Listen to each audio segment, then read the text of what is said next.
সুপ্রিয় দর্শক, আপনাদের সবাইকে স্বাগত জানাচ্ছি ভিওডি বাংলার বিশেষ আয়োজন ৩৬ জুলাই। আপনারা জানেন গত বছর অর্থাৎ ২০২৪ সালের জুলাইয়ের প্রথম দিকেই অর্থাৎ ১ তারিখ থেকে যে আন্দোলনটি শুরু হয়েছিল, সেই আন্দোলনটি শেখ হাসিনার পতনের মধ্য দিয়ে শেষ হয়েছিল। আন্দোলনটি ছিল কোটা সংস্কারের দাবিতে শিক্ষার্থীদের আন্দোলন। আর এই আন্দোলনটি তার যৌক্তিকতা প্রমাণ করে ধীরে ধীরে একটা গণ অভ্যুত্থান, গণ বিপ্লবের রূপ নেয়। আর সেই গণ বিপ্লবের মধ্য দিয়ে শেখ হাসিনা পদত্যাগ করে পালিয়ে যেতে বাধ্য হয়। আর এই গণ আন্দোলনের পেছনে রয়েছে নানান গল্প। মা তার ছেলেকে হারিয়েছে, বাবা তার সন্তানকে হারিয়েছে, ভাই তার ভাইকে হারিয়েছে, এরকম অসংখ্য গল্প রয়েছে এই আন্দোলনের পেছনে। সেই গল্পগুলো নিয়েই আজ আসলে আমাদের এই আয়োজন। আজকে আমাদের সাথে যুক্ত হয়েছে বিএনপির কেন্দ্রীয় কার্যনির্বাহী কমিটির সদস্য এবং বিশিষ্ট জনপ্রিয় টকশো ব্যক্তিত্ব শেখ রবিউল আলম রবি। আমরা প্রথমে তার সাথে পরিচিত হয়ে নেই, তারপরে আমরা আলোচনায় যাব। রবি ভাই, আপনাকে ভিওডি বাংলার স্টুডিওতে স্বাগত জানাচ্ছি। স্বাগত আপনাকে। আপনি এই আন্দোলনে যোগ দিয়েছিলেন, আপনি আসলে কি তাড়না, কোন তাড়নায়? আপনি একজন রাজনীতিবিদ, বিএনপির রাজনীতির সাথে জড়িত আছেন, দীর্ঘদিন ছাত্র আন্দোলন করেছেন। কেন মনে হলো আপনার যে এই আন্দোলনে যেতে হবে বা এই আন্দোলনটা যৌক্তিক? আপনারা তো এই সরকারের বিরুদ্ধে দীর্ঘদিন আন্দোলন করেছেন গণতন্ত্র, ভোটের অধিকার ফিরিয়ে আনার জন্য, কিন্তু এই যে ছাত্রদের একটি দাবিকে কেন্দ্র করে আন্দোলন, কেন মনে হলো এই আন্দোলনটিতে আপনার যেতে হবে বা অংশ নিতে হবে?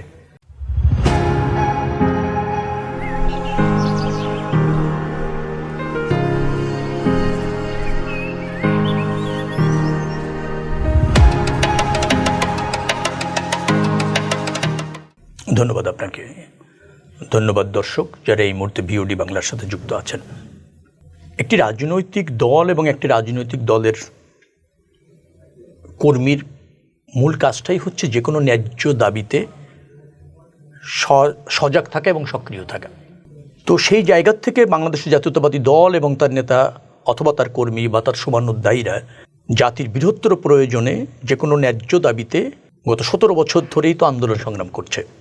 বিশেষ করে গণতন্ত্র, ভোটাধিকার, একটা গ্রহণযোগ্য নির্বাচন, জনরায়ের ভিত্তিতে সরকার, এটি হচ্ছে একটা রাষ্ট্রের খুবই ন্যায্য এবং একটা মৌলিক বিষয়, যেটা গণতান্ত্রিক রাষ্ট্র ব্যবস্থাপনায় একান্ত অপরিহার্য। সে ব্যাপারে তো বাংলাদেশের জাতীয়তাবাদী দল এবং তার একজন মধ্যম সারির নেতা হিসেবে গত ১৭ বছর ধরে আন্দোলন সংগ্রাম, দলের যে কোনো কর্মসূচি বাস্তবায়ন করার চেষ্টা করা এবং সরকারের যখন আমরা এক দফা দাবিতে আন্দোলন করছিলাম, ফ্যাসিবাদের পতন বা শেখ হাসিনার পতন, সেই ব্যাপারে নিজের সামর্থ্যের শতভাগ নিয়ে রাজপথে থাকা, আন্দোলনে থাকা, সেটাই তো দায়িত্ব। সেই দায়িত্বের জায়গা থেকে আমরা এই আওয়ামী ফ্যাসিবাদী সরকারের বিরুদ্ধে সবসময় সজাগ ছিলাম, সক্রিয় ছিলাম। যখন জুলাইতে আপনার এই আন্দোলন বা দাবি যাই বলেন না কেন ছাত্ররা করছিল বা শুরু করলো আর কি, একটা ন্যায্য দাবিতে কোটা সংস্কার আন্দোলন। আপনি নিশ্চয়ই জানেন যে কোটা সংস্কার আন্দোলনের আগে 18 সালে হয়েছিল। হ্যাঁ, ভিপি নূরের। এবং সেই আন্দোলনের পরিসমাপ্তি হয়েছিল, কিন্তু একটা ন্যায্য সমাপ্তি হয়েছিল। অর্থাৎ কোটা কোন কোন পর্যায়ে থাকবে না সেইটা প্রতিশ্রুতি দিয়েছিল তখনকার আওয়ামী লীগ সরকার। পরবর্তীতে যখন সেই জায়গা থেকে আওয়ামী লীগ সরে আসে, আদালতের উপর বন্দুক রেখে যখন সরকার সেই কোঠায় আবার ফিরে যেতে চায়, তখন ছাত্ররা বা শিক্ষার্থীরা আন্দোলন শুরু করে ন্যায্য দাবিতে। রাজনৈতিক দল হিসেবে বিএনপি এই আন্দোলনটিকে প্রথম পর্যায়ে নৈতিকভাবে সমর্থন দেয় এবং এই দাবিটি মেনে নেওয়ার জন্য সরকারের কাছে জোরালো দাবি জানায়। কিন্তু সরকার সেই আহ্বানে সাড়া দেয়নি। সরকার এই আন্দোলনটিকে দমন করবার জন্য রাষ্ট্রীয় যন্ত্র ব্যবহার করতে আপনার শুরু করে, যেটাকে বলা হয় আলোচনা করতে চায়, কিন্তু কোনো অবস্থাতেই প্রধানমন্ত্রী শেখ হাসিনা, এই ফ্যাসিস্ট প্রধানমন্ত্রী, তিনি কোঠার ব্যাপারে তার 2018 সালে যে প্রতিশ্রুতি ছিল সেই জায়গা থেকে মানে আপনি হন, যেটাকে বলা হয় অঙ্গীকারচ্যুত হন।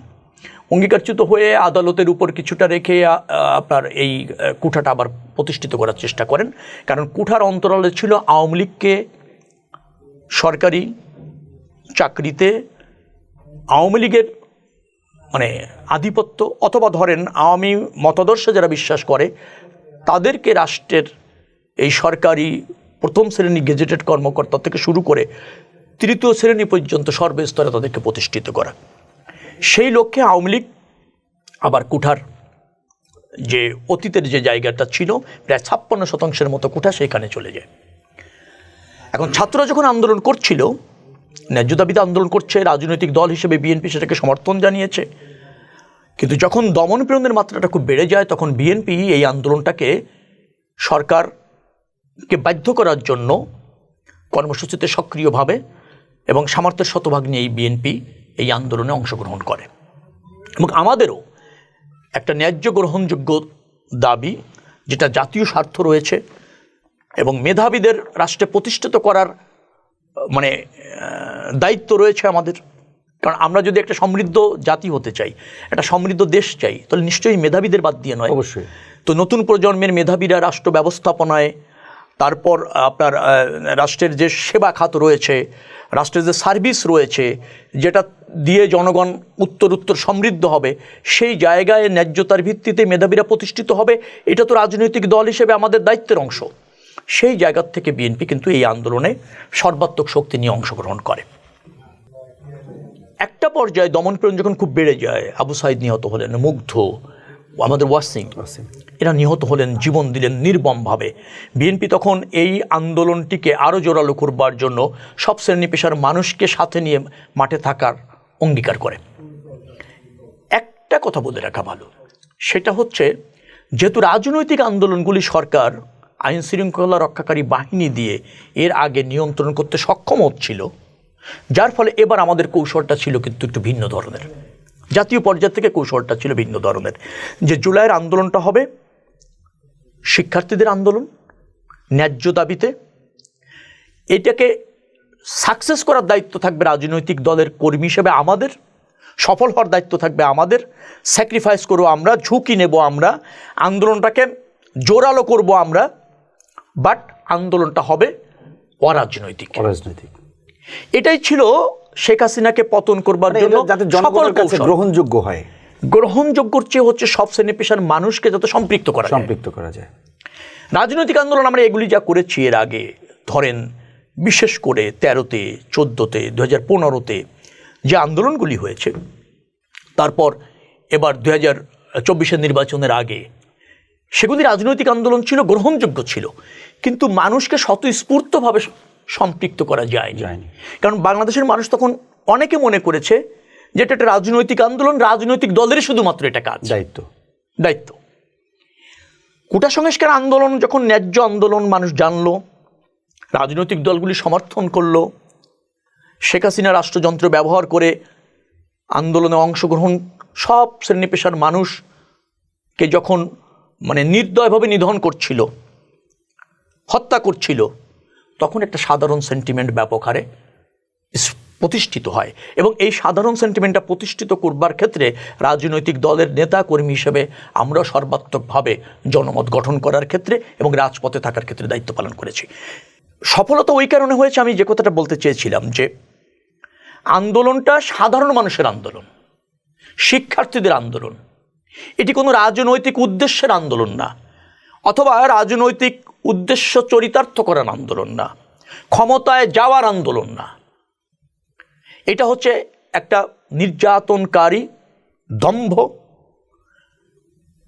ফ্যাসিবাদী শক্তি রাষ্ট্র ক্ষমতায় আছে, তারা রাষ্ট্রের ইন্টারেস্ট বোঝে না, সাধারণ মানুষের অধিকার বোঝে না, মেধাবী ছাত্রদের অধিকারও বুঝতে চায় না। তারা বাংলাদেশটাকে শুধুমাত্র একটি রাষ্ট্রের অধিকার প্রতিষ্ঠার বাংলাদেশ করে ফেলেছে।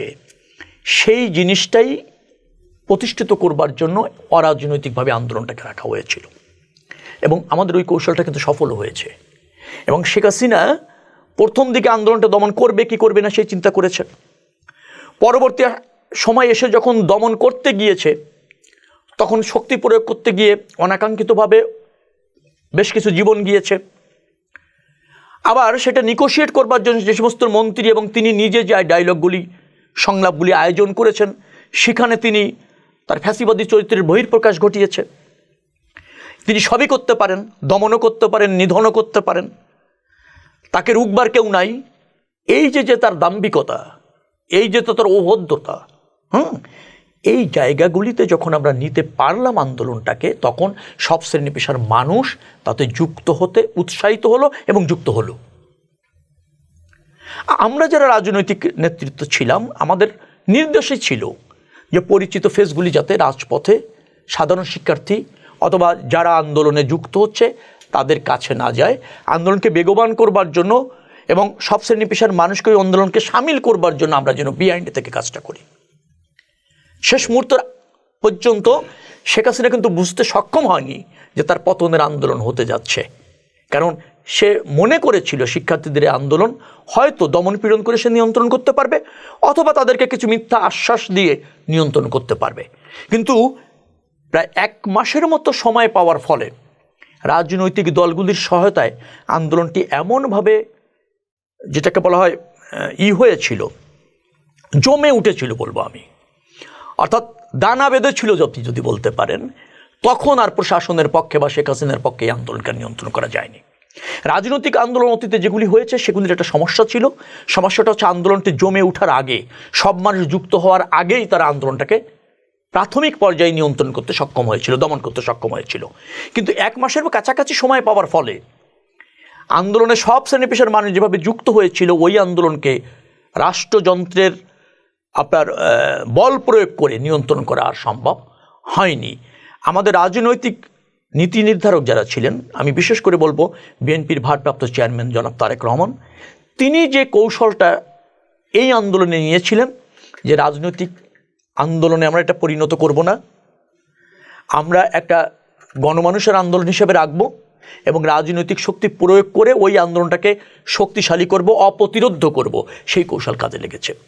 1 তারিখের পর এসে আমাদের মনে হলো যে আন্দোলনটাকে আমরা যেখানে নিতে সক্ষম হয়েছে, এখন সরাসরি এই আন্দোলনে যুক্ত হয়ে শেখ হাসিনার পতন নিশ্চিত করবার জন্য উপযুক্ত সময়। এবং সেটা 1 তারিখের পর থেকেই আমরা সর্বস্তরে প্রকাশ্যে যার যার অবস্থান থেকে রাজপথ সম্পূর্ণভাবে নিয়ন্ত্রণ নিয়ে যেতে সক্ষম হই। আমার সৌভাগ্য হয়েছিল, আন্দোলনটা যখন চলছিল, সরকার তো প্রথমেই বিএনপির দায়িত্বশীল সব নেতাদের গ্রেপ্তার করা শুরু করেন, কেন্দ্রের থেকে শুরু করে মহানগর এবং থানা লেভেল পর্যন্ত নির্দয়ভাবে ব্যাপক হারে গণগ্রেপ্তার সরকার করছিল। মহানগরের সভাপতি আহ্বায়ক রফিকুল ইসলাম মজনু গ্রেপ্তার হয়ে জেলে যায়। দল তখন এই ঢাকা মহানগর দক্ষিণ বিএনপির প্রধান সমন্বয়কারী হিসেবে আমাকে দায়িত্ব অর্পণ করেন ভারপ্রাপ্ত চেয়ারম্যান। আমি বলেছিলাম তাকে যে আরও যোগ্য এবং কাউকে বা আরও ধরেন সক্ষম কাউকে বা গ্রহণযোগ্য কাউকে নেতৃত্ব দেওয়া যায় কিনা। ভারপ্রাপ্ত চেয়ারম্যান আমাকে বললেন যে কাকে দিয়ে আন্দোলনটা সফল করতে হবে আমি খুব ভালো জানি, আপনি মাঠে ভালো, আপনি আন্দোলন সংগ্রামের অতীতে আপনার সম্পৃক্ততা আছে, সফলতাও আছে, কারণ আপনি ধানমন্ডিতে এবং ঢাকা মহানগরের বৃহত্তর পরিসরে আন্দোলন করেছেন, আমি জানি আপনাকে দায়িত্ব নিতে হবে। এই সংকটকালীন সময়ে 1 তারিখে আমাকে দায়িত্ব দেওয়া হয় এবং পতনের আগ পর্যন্ত সেই আন্দোলনটাকে সফলভাবে পরিসমাপ্ত করতে আমি সক্ষম হয়েছি শেখ হাসিনার পতনের মাধ্যমে।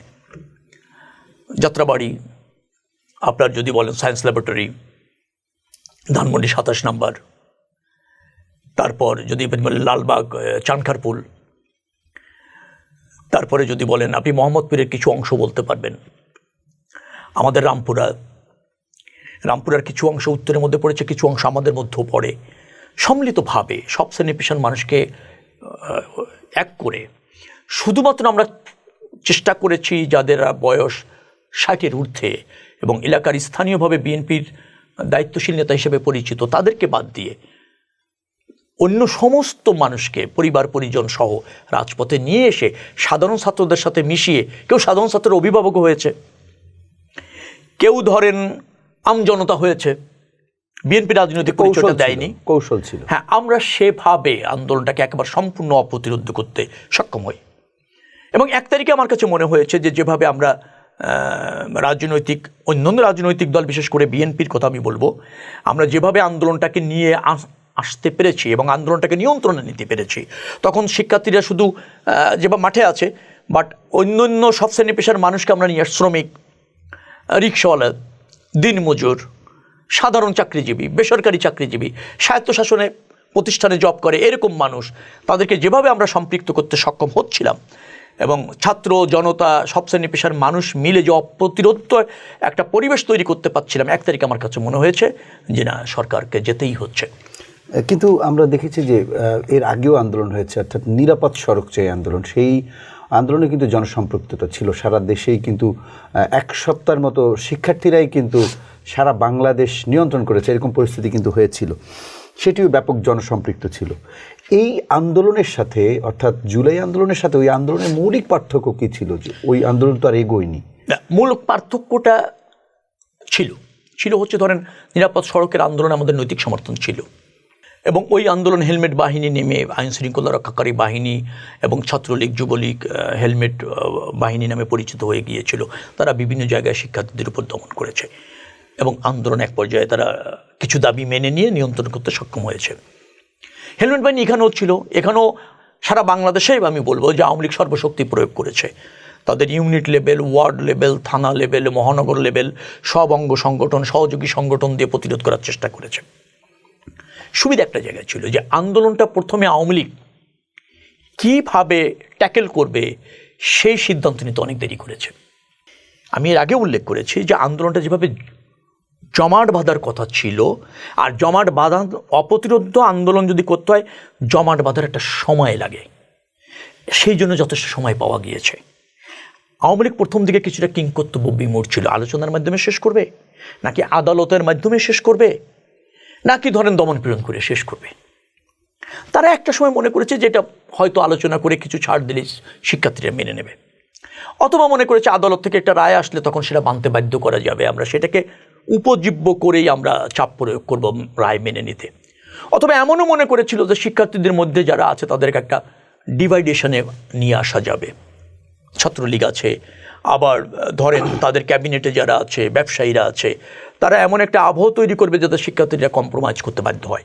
কিন্তু আমরা বুঝতে পারিনি যে এই আন্দোলনের মধ্যে রাজনৈতিক দল এমনভাবে ইন হয়ে গিয়েছে এবং নিয়ন্ত্রণে আমরা যেভাবে নিয়েছি, বিহাইন্ড দ্য সিন নিয়ন্ত্রণ আমরা যেভাবে নিয়েছি, এইটা আওয়ামী লীগের গোয়েন্দা বলেন, আওয়ামী লীগ সরকার বলেন, বুঝতে দেরি করেছে।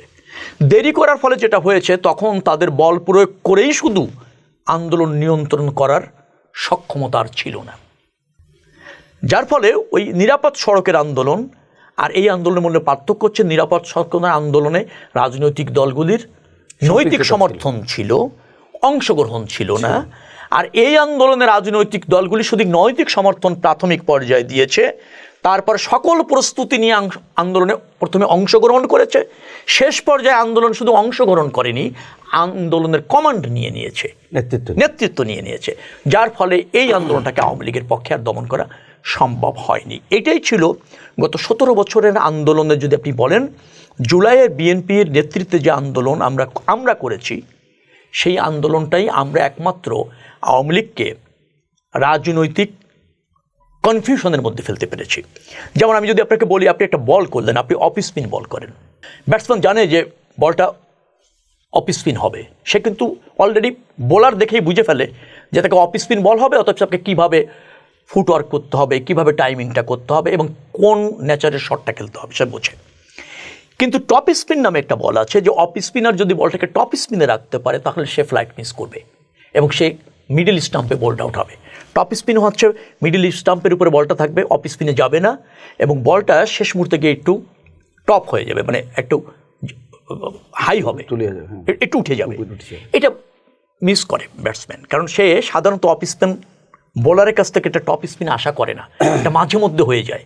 আর off spin bowler top spin করা খুব কঠিন কাজ। আওয়ামী লীগ তাই করেছে। আওয়ামী লীগ এটার ফ্লাইট বুঝতে পারেনি, এই যে আন্দোলনটা কোন জায়গায় গিয়ে শেষ হয়ে যাবে। এখন অনেকে এখনও বলেন যে বিএনপি ভূমিকা নিয়ে প্রথম দিকে সমর্থন করেনি, মাঠে নামেনি। এই যে বিএনপি প্রথম দিকে মাঠে নামি নাই, সমর্থন দিয়েছে, প্রস্তুতি নিয়ে পরে আন্দোলনে সম্পৃক্ত হয়েছে, পরে নেতৃত্ব দিয়ে, যেমন ধরেন আমাদের এখনকার যারা সমন্বয়ক, আমি বলবো খুব সাহসী ভূমিকা রেখেছেন এবং তাদের সম্পৃক্ততা এবং নেতৃত্ব অবিস্মরণীয়, কোনো সন্দেহ নেই। তারা যখন ডিবিতে গ্রেপ্তার হয়ে গেলেন 6 জন, তারা কিন্তু 5 দিন ডিবিতে ছিলেন, তার মধ্যেই আন্দোলন প্রত্যাহার করে নিয়েছেন। তারা তখন তো সবাই ভেবেছিল যে আন্দোলন স্তীমিত না, হয়ে যাবে। তারা বলেছেনটা কি আমার এখনো মনে আছে। নাহিদ বলছিলেন আর 5 জন তাদের পাশে বসা, যে আমরা একটা ন্যায্য দাবিতে কোটা সংস্কার আন্দোলন করছিলাম। অনাকাঙ্ক্ষিতভাবে এই আন্দোলনে কিছু জীবন ইতিমধ্যে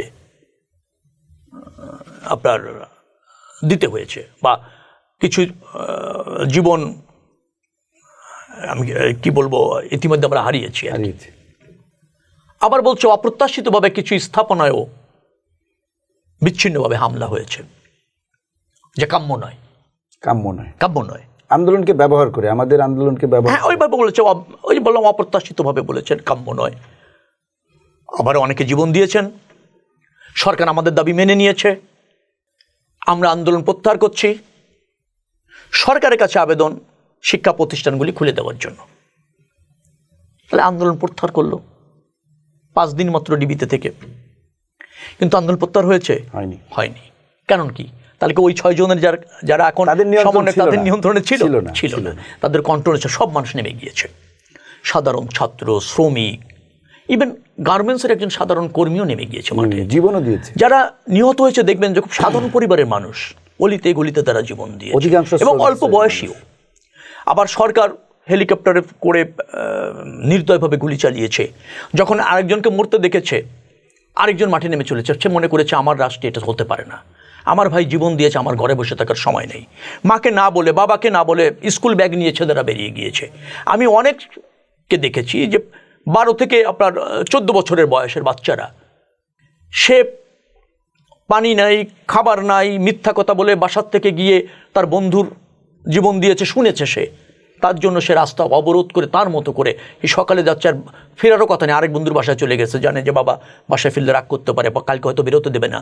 সে অন্যভাবে মেসেজ দিয়ে বলছে আব্বু আমার বন্ধুর কাছে একটু থাকতে হবে, আমি আজকে আসতে পারছি না। আবার পরের দিন সকালে আবার আন্দোলনে গিয়েছে। আমার দেখা অনেক মা বোনেরা, তারা বলছে আন্দোলনে থাকবো, আমি আমার সন্তানকে খুঁজে পাচ্ছি না, এই কথা বলে মাঠে নাম। এবং তারা সায়েন্স ল্যাবরেটরিতে এসে বলেছে যে আমার সন্তানকে আমি খুঁজে পাচ্ছি না, বেঁচে আছে না মারা গেছে জানি না, বাট এর পতন হওয়া দরকার, আমি আমার সন্তান না ফিরে পারবো না, বা এই দাবি আমার পর্যন্ত যাবো না। গৃহিণী মহিলাটা এসে বলেছে। তার মানে কি? শেখ হাসিনা যে গণহত্যাটা চালিয়েছে, যে প্রক্রিয়া দমন করতে গিয়েছে, সেটার বিরুদ্ধে বাংলাদেশের সব স্তরের মানুষ রুখে দাঁড়িয়েছে।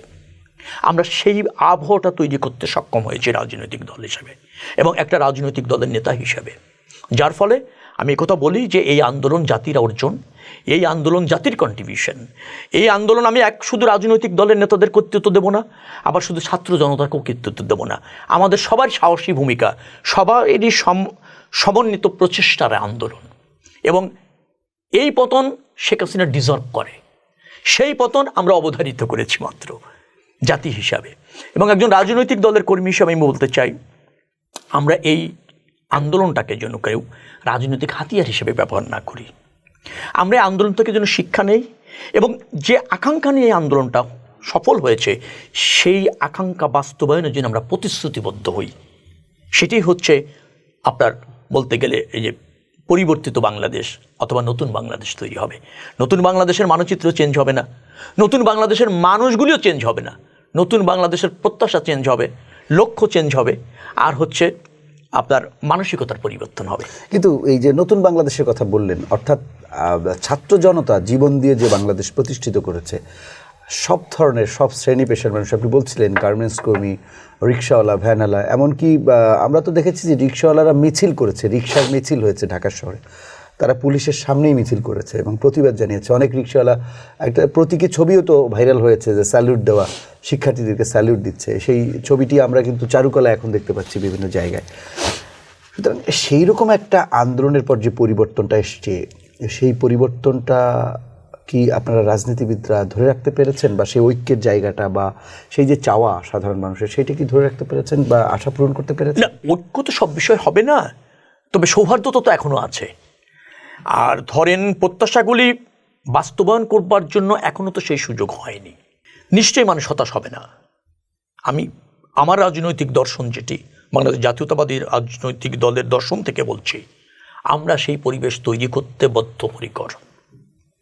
যে কোনো মূল্যে বাংলাদেশের সুশাসন প্রতিষ্ঠিত হবে, জনগণের ক্ষমতায়ন হবে, গণতন্ত্র হবে প্রতিযোগিতাপূর্ণ এবং সৌহার্দ্যপূর্ণ। এটা আমরা করব। সেটা আপনারা করবেন, এখন আপনারা বলছেন। রাজনৈতিক দলগুলি ধরেন ভিন্ন মত থাকবে, আন্দোলনকে কেন্দ্র করে একটা নতুন না, রাজনৈতিক আমরা দল দেখছি হয়েছে। যে এনসিপির এই যে এনসিপি যারা যে শিক্ষার্থীরা নেতৃত্ব দিল আন্দোলনে, সেই শিক্ষার্থীদের একটি রাজনৈতিক দল, তারা নতুন রাজনৈতিক দল করে, তাদের বিরুদ্ধে নানান দুর্নীতির খবর আমরা বেশ কিছুদিন ধরে পাচ্ছি। তাদের এপিএস যারা উপদেষ্টা আছেন, তাদের এপিএসদের দুর্নীতির বিষয়ে খবর প্রচার হচ্ছে। পাশাপাশি আপনার দলেরও বিভিন্ন বিচ্ছিন্নভাবে আছে দুর্নীতি, চাঁদাবাজির অভিযোগ আছে। তাহলে আমরা যে সেই যে জায়গাটা 5 আগস্টের পরের যে বাংলাদেশের মানুষের প্রত্যাশার জায়গাটা, সেই জায়গাটা থাকলো কোথায়? না, মানুষ তো সেলফলি কি কারেকশন হয়?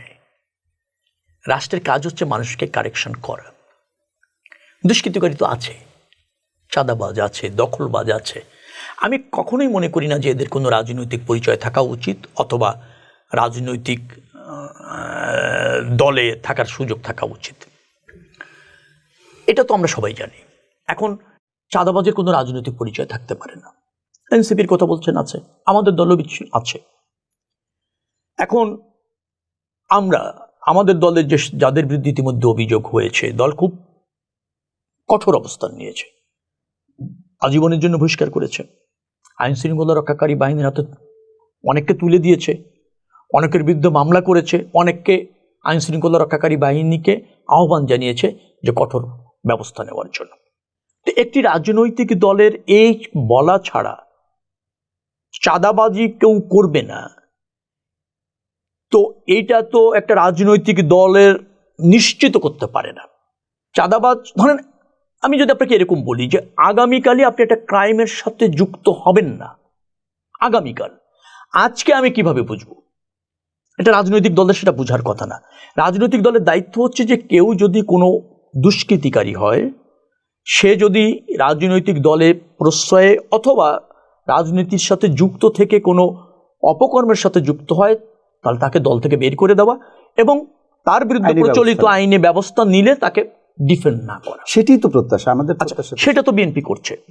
এখন আমি যদি আপনাকে এভাবে বলি যে 60 লাখ বিএনপি নেতাকর্মীর বিরুদ্ধে মামলা হয়েছে, আওয়ামী লীগ সরকার করেছিল, বিএনপিতে পর্যন্ত দুষ্কৃতির অভিযোগে, প্রমাণিত না, অভিযোগে বহিষ্কার হয়েছে প্রায় 3200 জনের মতো। তাহলে আপনি যদি এটা দেখেন, আসবে 0.0001% অনলি, অর্থাৎ উল্লেখ করার মতো না, একেবারে না। তার মানে কি? যে হাতে গোনা 2-1 দুষ্কৃতিকারী ইতিমধ্যেই দলের কাছে চিহ্নিত হয়েছে যে তারা দলের ভাবমূর্তি ক্ষুণ্ণ করছে অথবা জনস্বার্থ বিরোধী কাজ করছে। তাহলে দল তাদের বহিষ্কার করেছে, তাদের বিরুদ্ধে আইনি ব্যবস্থা নেওয়া হয়েছে, অনেকে গ্রেপ্তার হয়ে গিয়েছেন। এবং আমরা অঙ্গীকার করেছি যে আমাদের দলের এই ধরনের কোনো প্রশ্রয় এবং এই ধরনের দুষ্কৃতকারী দলে থাকবে না। That's enough. আমরা তো বসে নেই, আমরা কাউকে প্রোটেক্ট করছি না। আবার যদি এভাবে বলেন যে 3200 মানুষ, এইটা বাংলাদেশের 2-3টি রাজনৈতিক দল ছাড়া আর কোনো দলে কর্মীই নেই। এখন বিএনপি তো একটা গণমানুষের দল। আপনি যেমন ধরেন, আপনি একটা স্কুল কমিটিতে আপনি একজন শিক্ষককে চাকরি দিলেন, সেই শিক্ষক এক ছাত্রীকে ধর্ষণের অভিযোগে অভিযুক্ত হলো 1 মাস পর, নিয়োগ কমিটির দোষ হবে? কারণ নিয়োগ কমিটির কি বোঝার কোনো সুযোগ আছে যে ইনি এই রকমের একটা অপকর্ম আগামীতে করতে পারেন? আপনি একটা মসজিদ কমিটিতে আছেন, সবাই মিলে একজন ইমামকে চাকরি দিলেন, দেখা গেল বাংলাদেশে অনেক অভিযোগ আছে ইমাম সাহেবই একটা ধর্ষণের সাথে যুক্ত হয়ে গেছে। আপনি কি ওই মসজিদ কমিটির ওদেরকে নিয়োগ দায় দিতে পারবেন? কারণ তার অপকর্মটি বোঝার কি কোনো যন্ত্র আছে? কোনো ডায়াগনস্টিক সেন্টার আছে? নেই।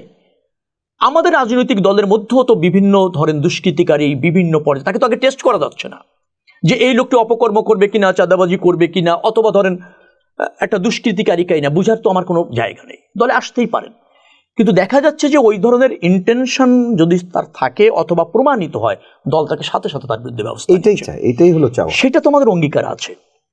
আপনি যেখানে ছিলেন যে এনসিপি একটা এনসিপি রাজনৈতিক দল হোক, এটা আমার প্রত্যাশা।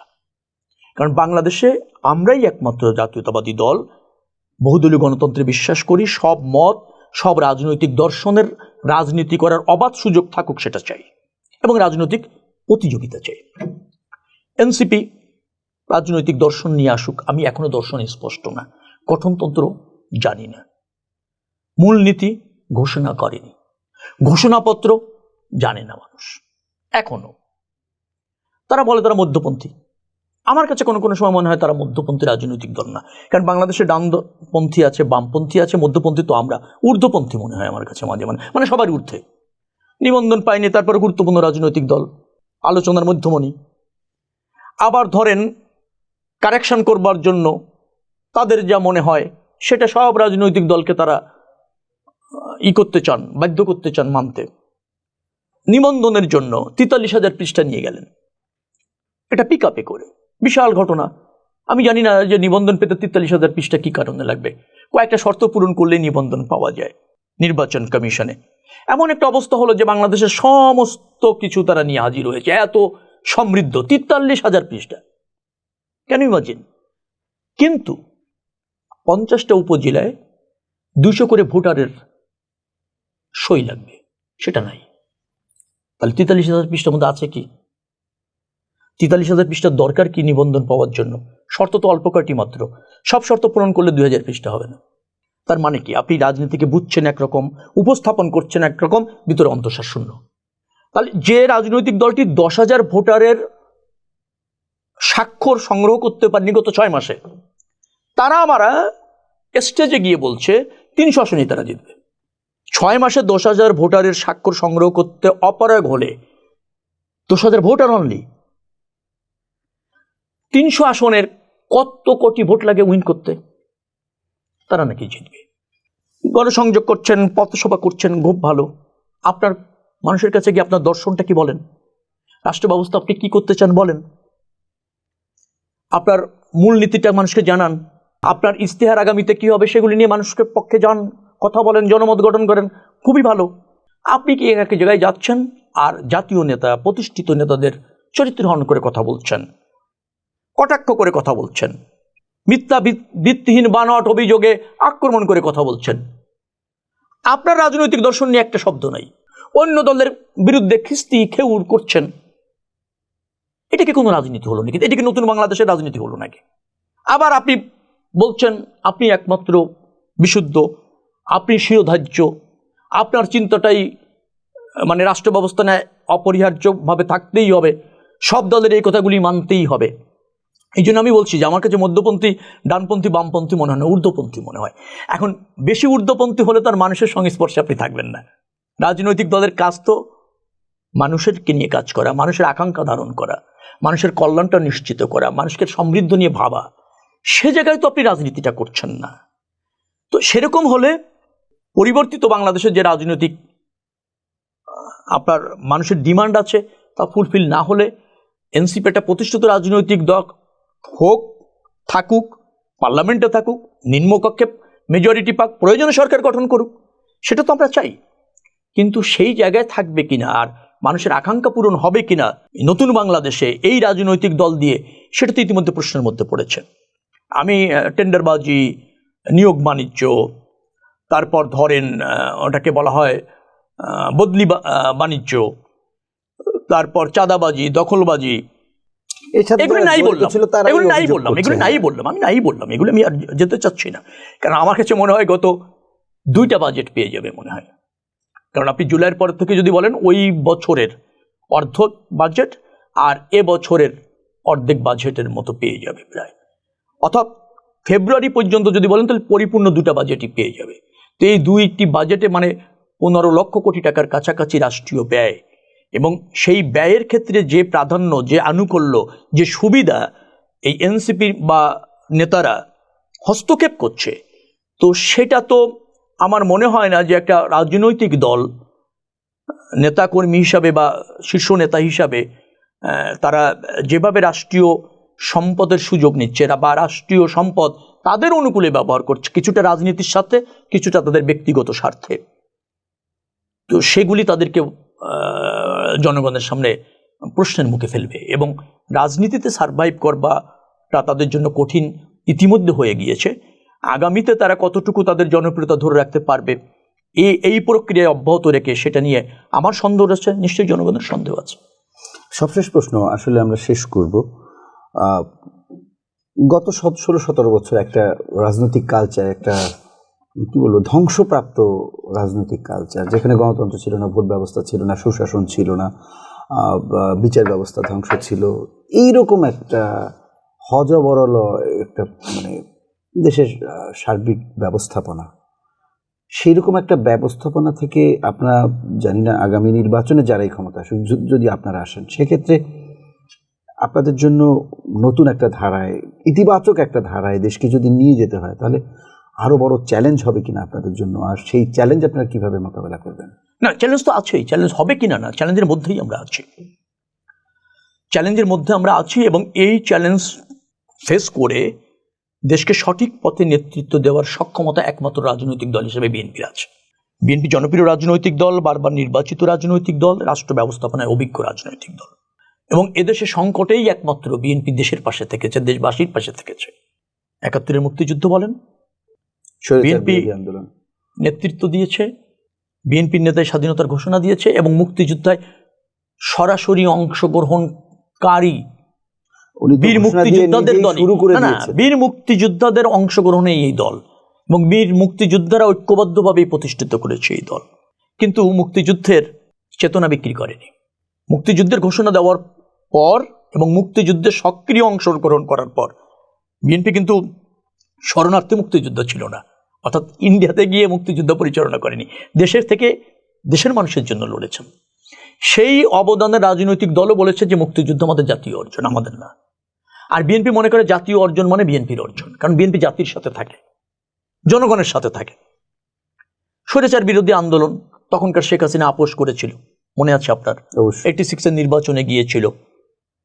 স্বৈরাচার বিরোধী আন্দোলন বিএনপির নেতৃত্বেই হয়েছে এবং আমরা সব স্বৈরাচারের পতন ঘটিয়েছিলাম সেই 90-তে, নিশ্চয়ই আপনার মনে আছে। এবং পরবর্তীতে আওয়ামী লীগ ওই পার্লামেন্ট থেকে বেরিয়ে এসে আমাদের সাথে যুক্ত হয়েছিল।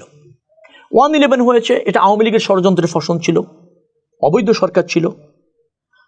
আপনার একটা নির্বাচিত প্রক্রিয়ার মধ্যে একটা 1-11-এর সরকার, নিশ্চয়ই আপনি জানেন, অসাংবিধানিক সরকার ছিল। সেই অসাংবিধানিক সরকারের সাথে আওয়ামী লীগ আঘাত করে পরবর্তীতে 2008-এ ক্ষমতা এসেছে, বিএনপি কিন্তু আপোষ করেনি। অর্থাৎ গণতন্ত্র এবং মানুষের স্বার্থের বিষয়ে বিএনপি কখনো আপোষ করেনি। 2024-এ 17 বছর নিধন হয়েছে, গুম হয়েছে, আনতার স্কিলিং হয়েছে, দল ভাঙার চেষ্টা হয়েছে, 60 লাখ আসামি, 1,40,000-এর উপরে মামলা, নেতাদের তো আদালতের বারান্দায় হয় হচ্ছে আপনি জেলে আর নানা রাজপথে, যে কোনো একটা জায়গায় বিএনপি থেকেছে, কোনো আপোষ করেনি, রণে ভঙ্গ দেয়নি, করেছে আপোষ করেনি, লড়াই করেছে। 24-এর গণঅভ্যুত্থান সফলভাবে শেষ করেছে। কিন্তু আমরা এখনো বলিনি কখনো যেটা আমাদেরই অর্জন, আমরা বলেছি জাতির অর্জন। কারণ আমরা মনে করি জাতির অর্জনই আমাদের অর্জন, বিকজ আমরা জাতির অংশ। আমরা বৃহত্তর স্বার্থে রাজনীতিটা করি, ক্ষুদ্র স্বার্থে না, দলের স্বার্থে না। সেই জায়গা থেকে আমি বলছি যে আমাদের প্রতি নিশ্চয়ই জনগণের আস্থা আছে। আগামীতে গ্রহণযোগ্য নির্বাচনের মাধ্যমে জনগণ যদি ওই দায়িত্ব বিএনপিকে দেয়, নিশ্চয়ই বিএনপি সফল হবে। এবং চ্যালেঞ্জগুলি কিভাবে ফেস করতে হয় বিএনপি তো জানে। ইতিমধ্যে আমরা 31 দফা, আপনি জানেন যে আমরা ভিশন 2030 দিয়েছিলাম, তারপর 27 দফা দিয়েছিলাম।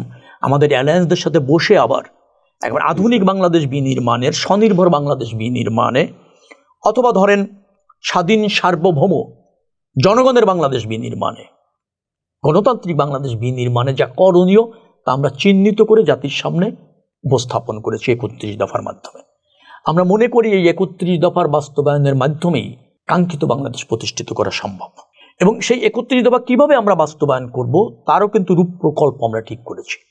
এটা শুধু দফা না, এটা কিন্তু অঙ্গীকার, আমি আবার বলছি। তো সেই অঙ্গীকার কিভাবে বাস্তবায়ন করব তার পরিকল্পনা এবং তার ধাপগুলি কিভাবে হবে, ইনিশিয়েটিভগুলি কিভাবে হবে, সেটাও বিএনপি চূড়ান্ত করে রেখেছে। শেখ হাসিনা দেশটাকে যেভাবে রেখে গিয়েছে, বিশেষ করে 28 লাখ কোটি টাকার উপর অর্থ পাচার, 18 লাখ কোটি টাকার উপর দেশি এবং বৈদেশিক ঋণ, তারপর ধরেন আমাদের যেটাকে বলা হয় ওই এডিপি, সেই এডিপি বাস্তবায়ন করবার ক্ষেত্রে কয়েকবার যে বাজেট দিয়েছিল তা বাস্তবায়ন না হওয়ার ফলে অনেক অসমাপ্ত বড় বড় প্রকল্প, যেখানে আপনার অর্থ ব্যয় হয়ে আছে, আপনাকে ইন্টারেস্ট দিতে হচ্ছে, কিন্তু প্রকল্পের সুফল মানুষ পাচ্ছে না। এই ধরনের যে বড় প্রকল্পগুলি আছে সেটাও কিন্তু একটা জায়গায় পরিসমাপ্তি ঘটাতে হবে। কারণ আপনি সিংহভাগ অর্থ ব্যয় করেছেন, প্রকল্পটা জনগণের কাজে আসছে না, তার থেকে রিটার্ন আসছে না, আবার তার জন্য ব্যাংক ইন্টারেস্ট দিতে হচ্ছে। এই যে জরাজীর্ণ একটা অবস্থা বাংলাদেশে রয়েছে, তার থেকে যদি আপনাকে বেরিয়ে আসতে হয়, রপ্তানি আয়টা যদি বাড়াতে হয়, বিদেশি বিনিয়োগ যদি বাড়াতে হয়, কর্মসংস্থান যদি বাড়াতে হয়, রেমিটেন্সের প্রভাবটা নট ব্যাড, সেটাকে যদি আরও ধরেন বছরে আরও যদি $12 বিলিয়ন বাড়ানো যায়, মাসে $1 বিলিয়ন আরও যদি বাড়ানো যায়, $3 বিলিয়ন কাছাকাছি আসছে, এটাকে যদি $4.5 বিলিয়ন নিয়ে যাওয়া যায়, রপ্তানি আয়টা এখন যা আছে $4.5 বিলিয়ন আসে প্রত্যেক মাসে, এটাকে যদি ধরুন $7 বিলিয়ন নিয়ে যাওয়া যায়, রপ্তানিটা যদি বহুমুখীকরণ করা যায়, শুধু তৈরি পোশাক নির্ভর না করে বহুমুখীকরণ যদি করা যায়, বৈদেশিক যে মিশনগুলি আছে, যে আমাদের বৈদেশিক বাণিজ্যের যে ভারসাম্য আনার জন্য যেখানে ঘাটতি আছে, সেখানে যদি আমরা রপ্তানি পণ্য চিহ্নিত করে বাজারজাত করতে পারি, রপ্তানি করতে পারি, তাহলে তো আর কিছু আনা সম্ভব। এসব বিষয়ে এবং একটা স্টেবল বাংলাদেশ যদি তৈরি করা যায়, অর্থাৎ আপনি নির্দিষ্ট সময় পর্যন্ত দেশ পরিচালনা করবেন, একটা নিরপেক্ষ সরকারের অধীনে ক্ষমতা দিয়ে আপনি জনগণের প্রত্যাশা যদি পূরণ করে থাকেন, তাহলে জনরায়ের ভিত্তিতে ক্ষমতায় যাবেন।